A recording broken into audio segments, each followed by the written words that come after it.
ZANU-PF spokesperson Christopher Mutsvangwa is reportedly blocking Vice President Constantino Chiwenga from taking over power from President Emmerson Mnangagwa, advocating instead for Mnangagwa as a successor to be elected. Ashperi mushe Zimbabwe toona kuti Mutsvangwa opinda mu succession race. Sarapina mashoka blanyu gwamzara nazo to subscribe or like on the bell icon. Timina Mchinzi, former Norton MP Temba Mliswa is on record saying that Mutsvangwa harbors presidential aspirations, and this is confirmed by Mutsvangwa's consistent criticism of Chiwenga.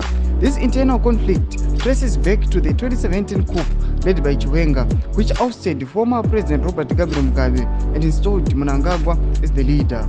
The junta's original plan promised Mnangagwa would serve 2 terms before handing power to Chiwenga without an election. However, Mnangagwa's supporters, including Mutsvangwa, appeared to be reneging on this agreement. Mutsvangwa, a staunch Mnangagwa ally, has openly stated that Chiwenga should face an election to become Mnangagwa's successor. Ashperi mushe Zimbabwe. Tipina with the Standard in a recent interview with the Standard asserted there is no godly anointed in ZANU-PF. ZANU-PF is not a church where people can be anointed.